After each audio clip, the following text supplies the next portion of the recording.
Nous sommes de retour pour la deuxième partie de notre émission consacrée aux mutineries en Côte d'Ivoire. Et pour cette deuxième partie, un nouvel invité m'a rejoint, Steve Beko. Vous êtes consultant en communication politique, membre de l'Union des générations nouvelles.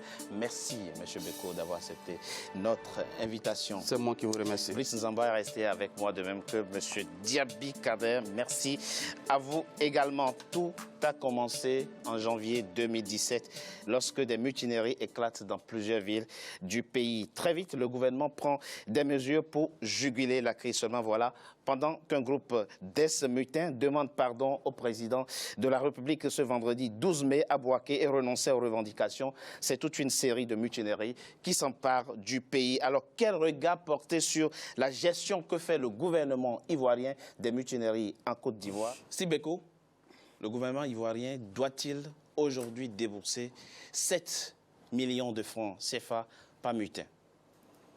Vous savez, le régime Ouattara s'est engagé à payer ces mercenaires qui ont combattu pour le porter au pouvoir.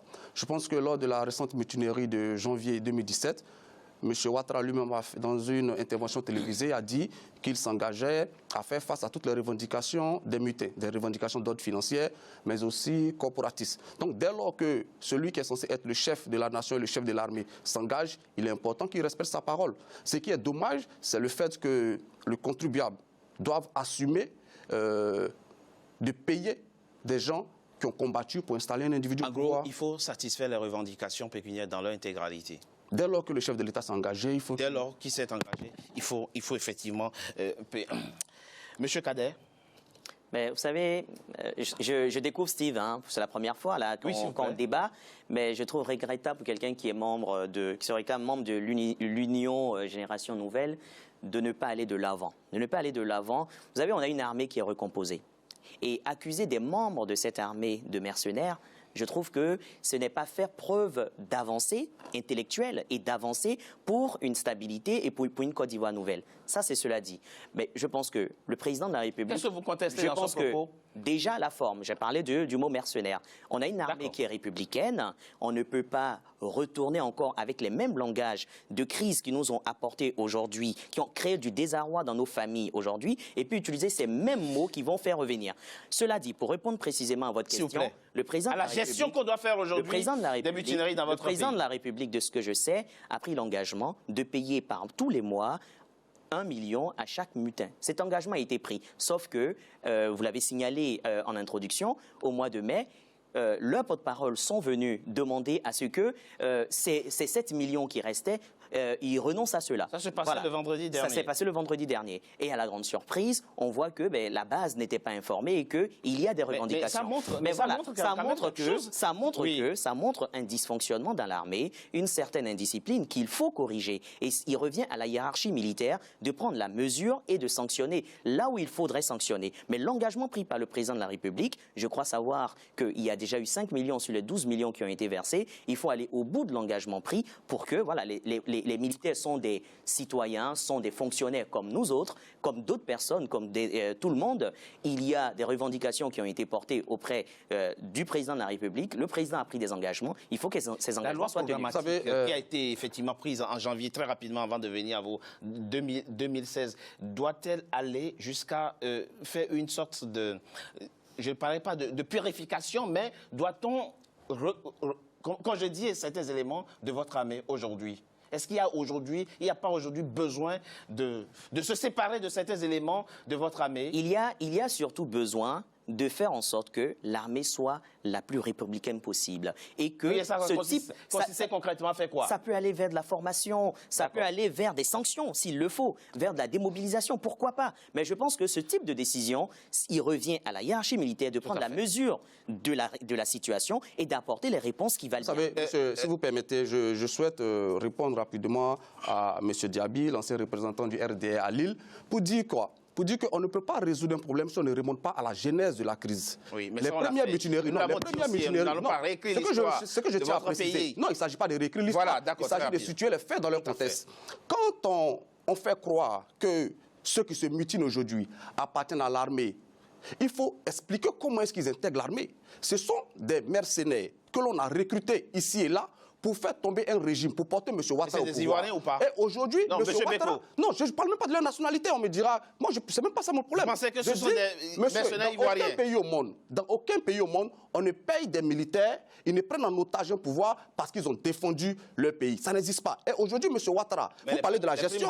Vous parlez de la gestion. Oui, mais les primes de guerre, elles sont légales et c'est l'armée, c'est la hiérarchie militaire qui les traite. Là, nous sommes dans un cas où les militaires eux-mêmes disent nous avons porté M. Ouattara au pouvoir, nous réclamons qu'il nous paye notre argent. Mais ce qu'il faut préciser, M. Togboy, c'est que S'il vous plaît. en 2014, en novembre 2014, il y a eu une première mutinerie de ces mêmes 8400. Et l'État avait versé 5 millions par personne. Et on ne le dit pas assez, parce qu'on pense qu'elle vient de commencer, c'est depuis 2014. Ensuite, en janvier 2017, il y a eu les mutineries dont nous parlons aujourd'hui. Après les forces spéciales, qui sont censées être l'élite de l'armée ivoirienne, se sont mutinés à Diaké. Des montants ont encore été versés. Donc nous disons que M. Ouattara est aujourd'hui otage de son armée qu'il a portée au pouvoir. Et ce qui est grave, quand nous aujourd'hui l'opposition, nous appelons à la réconciliation nationale, nous appelons à ce qu'il y ait un dialogue politique inclusif pour régler tous ces problèmes. Le gouvernement fait la sourde oreille. Mais cela Pourquoi aurait vous dites donné... que le gouvernement fait la sourde oreille? Parce que le gouvernement, que ce soit le FPI dans le temps... Comment vous l'envisagez? Sous quelle forme vous l'envisagez? Nous pensons, M. Togboy, qu'aujourd'hui, il faut, après la crise que nous avons connue, que la société ivoirienne, toutes les couches sociales, se retrouvent pour discuter. Parce que tant que ce ne sera pas fait, si M. Ouattara aujourd'hui rassemble tous les opposants, toute l'opposition de lui, cela lui donnera une légitimité nécessaire pour traiter ce genre de cas. Mais tant qu'il ne le fera pas, il restera le chef d'un camp et il restera l'otage des mercenaires qui l'ont porté au pouvoir. Je peux répondre. Si je peux Non, avant que...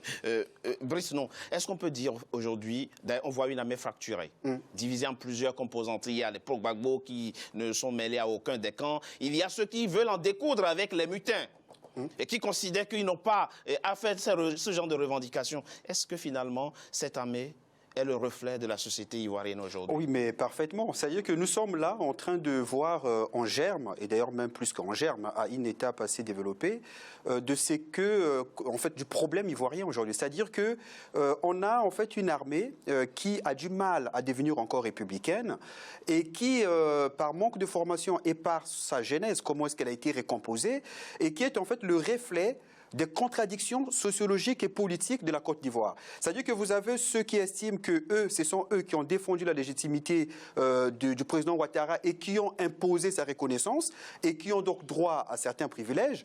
Et puis il y a d'autres aussi, quelque part, qui pensent ne pas avoir démérité et qui ne comprendraient pas dans l'avenir pourquoi on devrait privilégier certains et pas eux. Alors moi, ce que je dis aujourd'hui, sans être prophète, c'est que après avoir contenté ceux qui se mutinent aujourd'hui, ça ouvre la porte à d'autres qui vont dire aussi, écoutez, nous aussi, on a pris des risques, et pourquoi pas nous? Et puis les salariés, les fonctionnaires, ils vont recevoir dire, écoutez, nous aussi, on a serré la ceinture pendant longtemps, pourquoi on augmente là-bas et pas nous? Et je pense que le président Ouattara devrait réinvestir son autorité. Et moi, je pense que politiquement, ce ne serait pas inexact pour qu'il ait plus de force de manœuvre, de marge de manœuvre, de pouvoir s'allier avec certaines franges d'opposition. Il est encore dans le registre de la confiance mutuelle. Il a dit dans l'élément que nous avons visionné dans la première partie, je vous fais confiance. Il le disait donc aux mutins qui étaient donc à l'effet acte de contrition. C'est politique, c'est-à-dire qu'il y a des mutins qui ont fait œuvre, qui ont compris qu'ils étaient dans l'erreur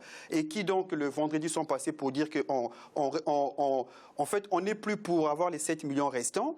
Et c'est la preuve. Ils ne sont pas assez représentatifs. Voilà, c'est la preuve qu'il y a même un problème de renseignement. J'irai plus loin. Parce que quand on ne sait pas ce qui se passe dans ces casernes, ça veut dire qu'on contrôle rien.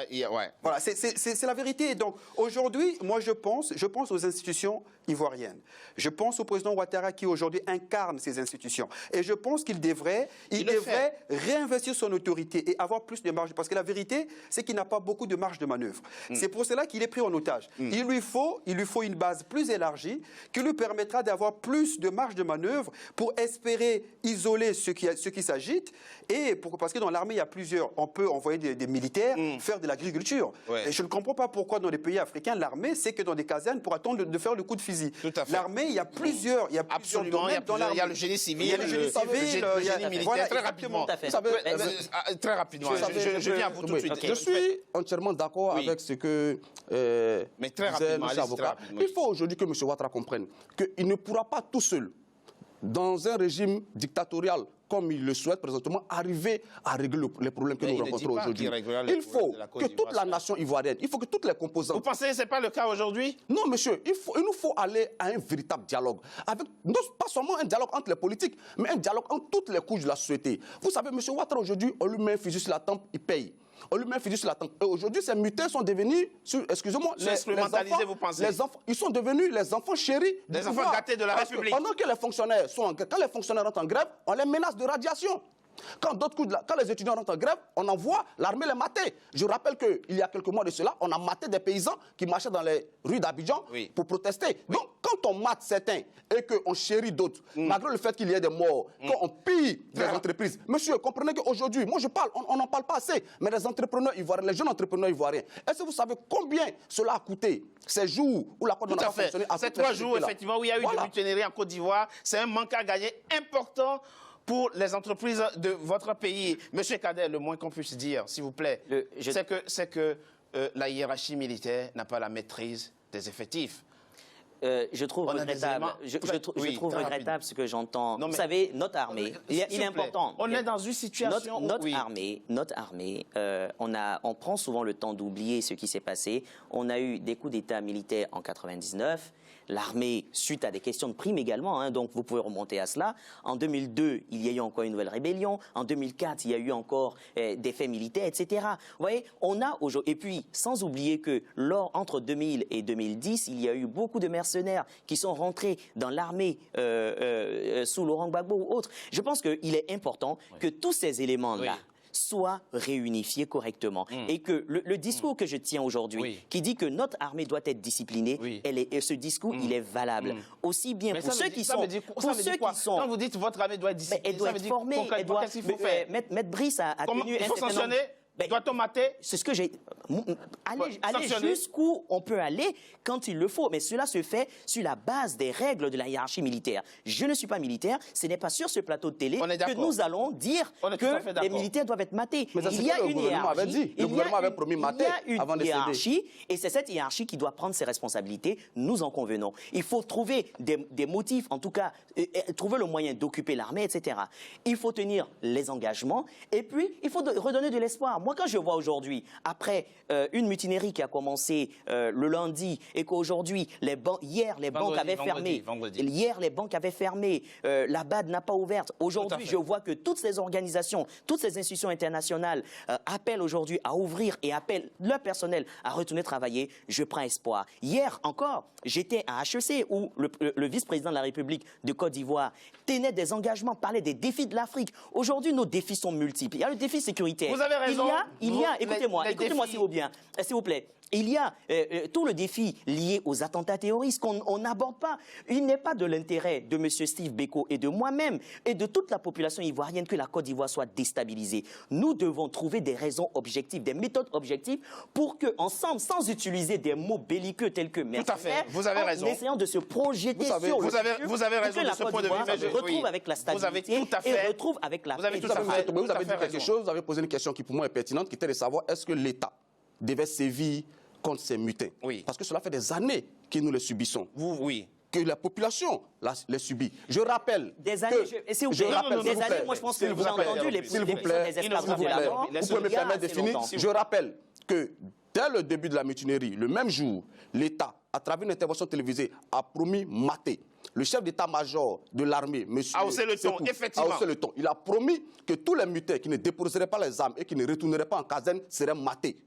Il a promis. Tout à fait. Donc quand on dit qu'il faut... Et vous pensez qu'il doit aller jusqu'au bout? Non, est-ce qu'il en a les moyens? Il n'en a pas les moyens. Il n'en a pas les moyens aujourd'hui.